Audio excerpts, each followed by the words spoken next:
The honourable member from Regina Capel.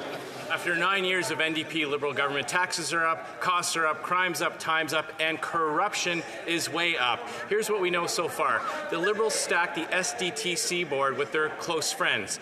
That board makes decisions as to which companies get grants worth millions in tax dollars.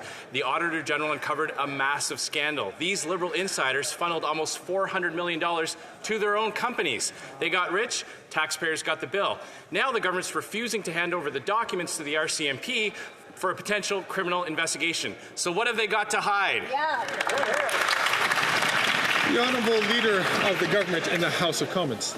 Mr. Speaker, again, the House Leader for the Conservatives is completely false in what he is stating in this place.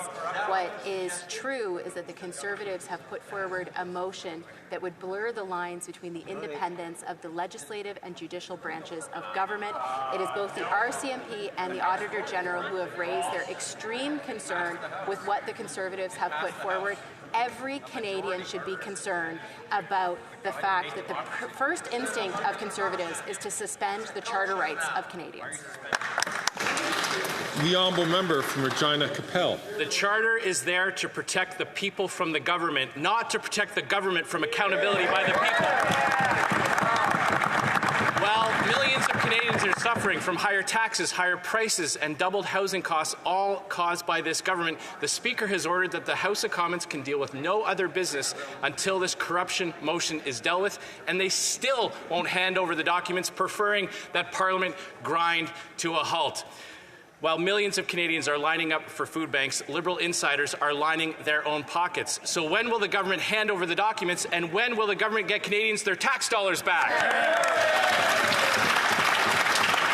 The Honourable Leader of the Government in the House of Commons. Mr. Speaker, I think my honourable colleague's erratic and unhinged behaviour is because he knows that he is being completely false in what he is putting forward to this place. Mr. Speaker, what the Conservatives are putting forward is to trample the charter rights of Canadians, Mr. Speaker. Both the RCMP and the Auditor General have raised their extreme discomfort, and every single Canadian should be extremely alarmed by the behaviour of the Conservative members of Parliament who would put their own political interests ahead of the rights of Canadians.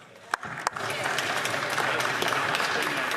just want to remind all members to use language.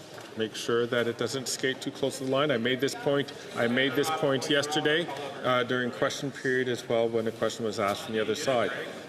The honourable member from South Shore, St. Margaret's. After 9 years of NDP Liberals, taxes are up, costs are up, crime is up, time is up, and conflict of interest is up at the Liberal Green Slush Fund. The Auditor General found that 82% of the transactions approved by Liberal insiders went to their own companies, totaling almost $400 million. This House demanded that the government turn over those documents to the RCMP, and this Prime Minister is refusing. Shame. How many more millions of misappropriated tax dollars is the Prime Minister hiding by refusing to turn over the documents? Yes. The Leader of the Government in the House of Commons. Mr. Speaker, the Conservatives don't want to share the uncomfortable truth that they are trying to use the extraordinary powers of this place to circumvent the judicial oversight that is required by the Charter of Rights and Freedoms to protect Canadians. The only thing they are interested in doing is pursuing their naked pursuit for partisan gain while they trample the charter rights of Canadians. Every Canadian citizen and resident should be extremely alarmed that instead of protecting their rights, they are looking for their own political gain. Thank you, Mr. Speaker.